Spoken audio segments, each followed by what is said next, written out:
The story of Mechanics, Resurrection revolves around Arthur Bishop, the world's most dangerous and skilled assassin known as the Mechanic. Bishop's specialty is executing high-profile targets and making the hits look like flawless accidents so that no one ever suspects foul play. Following the events of the first film, Bishop has faked his own death and is living a quiet, peaceful life in Brazil. However, his retirement is shattered when an old childhood enemy, Rhea Crane, tracks him down. Crane, a powerful and wealthy arms dealer, wants Bishop to assassinate 3 major international targets and disguise each murder as an accident. Bishop flatly refuses the job and flees to Thailand, hiding out at a beachside resort run by his old friend May. While in Thailand, Bishop meets a beautiful woman named Gina Thorne, who works for a children's shelter. It turns out that Crane had orchestrated this meeting, forcing Gina to get close to Bishop so she could be used as leverage against him. However, when Bishop discovers the truth, he realizes Gina is an innocent victim and decides to protect her instead. As the two have genuinely fallen in love, Crane's mercenaries launch a surprise attack, capturing Gina and taking her to Crane's luxury yacht. Crane threatens to kill Gina unless Bishop completes all 3 assassinations within 36 hours. Left with no choice but to protect the woman he loves, Bishop steps back into the shadows and becomes the Mechanic once again. Bishop's first target is Krill, a notorious warlord imprisoned in a high-security prison in Malaysia, which is in the mid of the sea. Bishop purposely gets himself arrested to infiltrate the facility.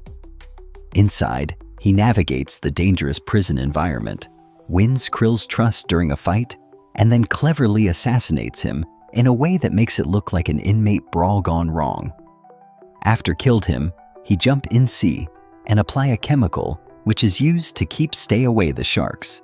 Bishop escapes undetected and moves to his second target, Adrian Cook, a billionaire human trafficker living in Sydney, Australia.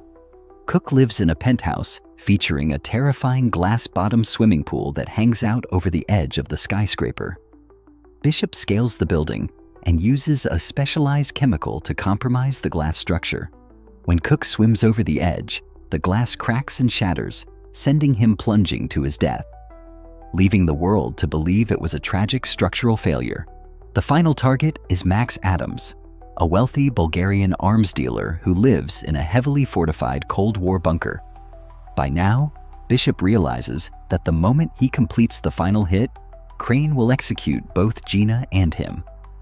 Instead of killing Adams, Bishop sneaks into his bunker and proposes an alliance. Adams agrees to fake his own death to help Bishop lure Crane into a trap. Believing all 3 targets are eliminated, Crane expects Bishop to surrender. Instead, Bishop launches a one-man assault on Crane's heavily guarded luxury yacht, where Gina is being held captive. He systematically takes down Crane's mercenaries in a wave of explosive action. During the chaotic final showdown on the yacht, Bishop manages to lock Gina inside a reinforced anchor/rescue pod and releases it into the ocean to keep her safe from the crossfire. He then overpowers Crane, chaining him to the deck just as the yacht's fuel tanks are set to detonate. The entire ship blows up in a massive fireball, and the authorities assume both men perished in the explosion. However, the film ends with a classic twist.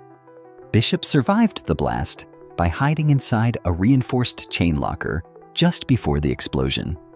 He slips away unnoticed, reunites with Gina at her children's shelter in Cambodia, and the two finally begin a quiet life together, free from the past.